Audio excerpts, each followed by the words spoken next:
สบายดีพี่น้องตื่นมาตอนเช้าสิช่วยพวกนางหอยเพิ่นสิไปงมหอย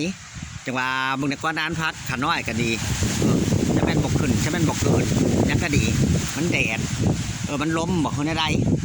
บางเรื่องเนี่ยผัดพ้นตกมาผัดตายมดแล้วมาปลูกไม้บางโมก็ห้องก็ออกแต่ว่าโคตร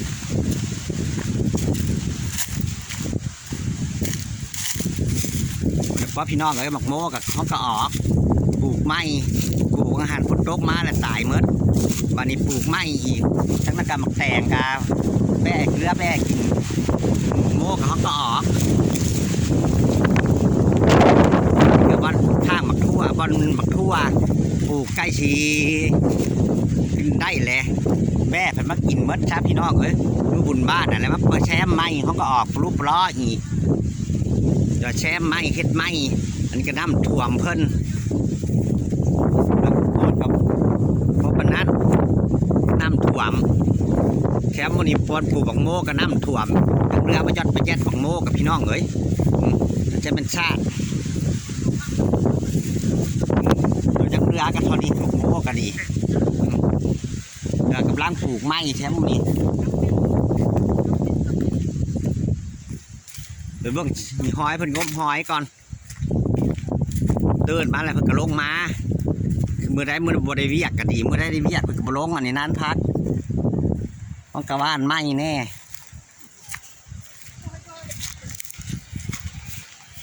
มักทั่วกันปลูกแล้วพลาดตายมาปลูกไม้อีกแช่มแล้วแช่มอีกอยู่นี่ยังบ่ขึ้นมาก็โคตรก็ห้องก็ออก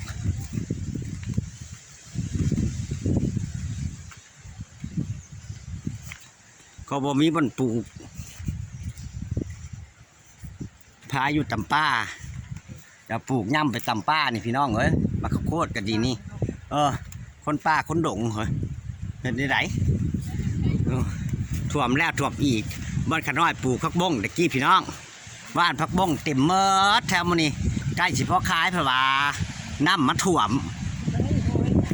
เห็นบ่มากระแทกนั่นแต่ว่ามันอยู่มีน้ำก็ต้องมีหอยแต่ว่าก็ผูกบ้านพักบงนะพี่น้องน้ำมาถ่วมตายมดซะ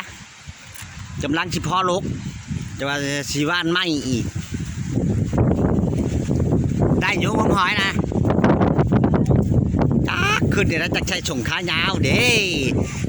ขาน้อยเจ็บตีนขามันนี่โน่นมาเจ็บตีนนั่นคือชิบริยากทำงมหอยอันนี้เจ็บตีนชื่อได้อยู่หอยกับเป็นตู่บ่เฮ้ล่อขึ้นไปทั้งงอนหินพูนไปทั้งพุ่นล่อไปงอมทั้งงอนหินพุ่นแต่ว่าเบิ่งมากับโคตรกับปลูกไปทำนี่แล้วพี่น้องเอ้ยเขาก็ออกจำได้ว่าปลูกกับท่านได้พดน้ำพดไนมันดอกนี่บ่ได้พดน้ำจากเทือดินยังชุ่มมันบ่มีน้าบ่มีให้น้าบนปลูกแล้วปลูกไปตามเดินตามแคมมันคันให้น้าซองให้ผัดน้ำยังอั้ง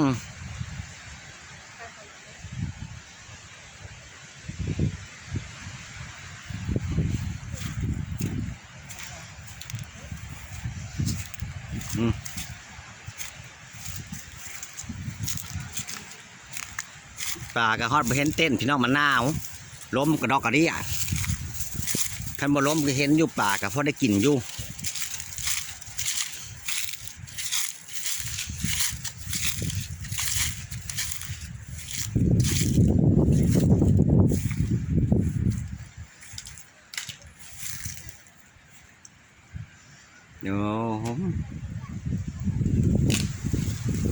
งมรอขึ้นมาทั้งเทิงพี่เด้อ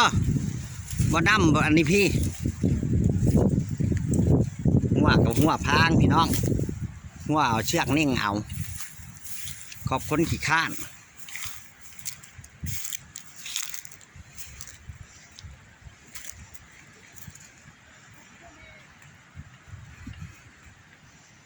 พายกับพายห้องจะว่า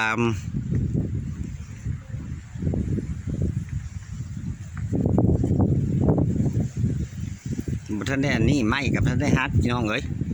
มันเป็นหลายปี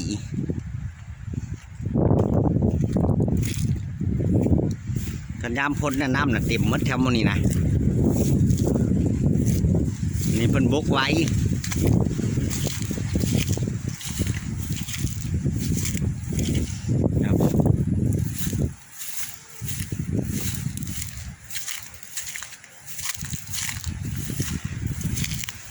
อุ้ยตื่นที่กระป๋อมเดี๋ยวบ่ได้ลอกขึ้นมาเฉพาะข้าเจ้าจากว่ามาไล่แง่งคู่มือน้ำหอมเลย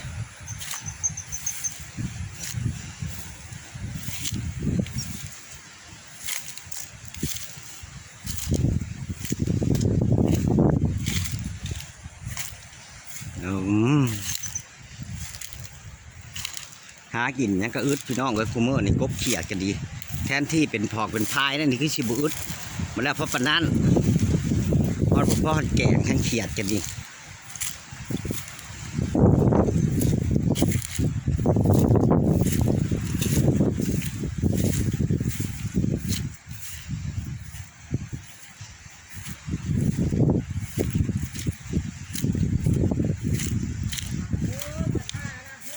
เหรอ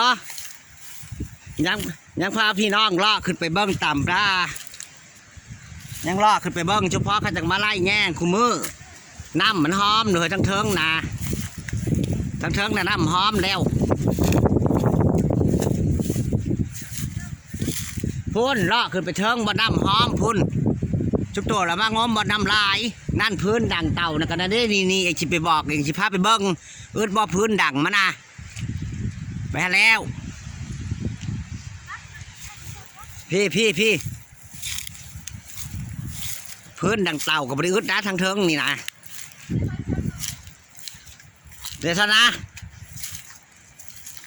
งมบอลมันน้ำลดน้อยพี่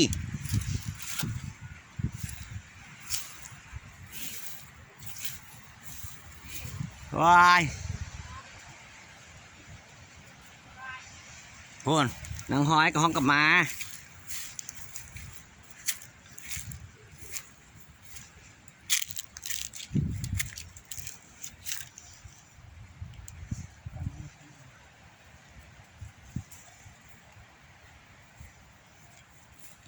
ลงเต่าแล้วแหละหาแนวกินมากินบ่เฮ้ย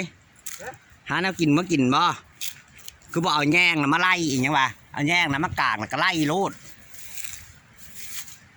มันหอมแพงเลยเฉพาะเขาจังมาเลยเห็นบ่เมื่อวานเขาก็มาวานนี่นะบักแบงตะแล้เฮ้ยวานนี่น้ำบกเลยเขาก็ไล่ขีดของเขาแล้วเขาก็บริลงไปห้องอิ่งแล้วเด้อพี่น้องเอ้ยพอปิดคลิปเพียงเท่านี้น้อย ถ่ายรุ่นบัดคลิปหนาบ่ถ่ายเอาอย่างกับถ่ายรุ่นบัดคลิปหนาคลิปตัวนี้เดี๋ยวขอให้รุ่นขอให้ติดตามคลิปบ้านนี้โน่นต่อไปนี่เด้อชมกับคนป้าคนดง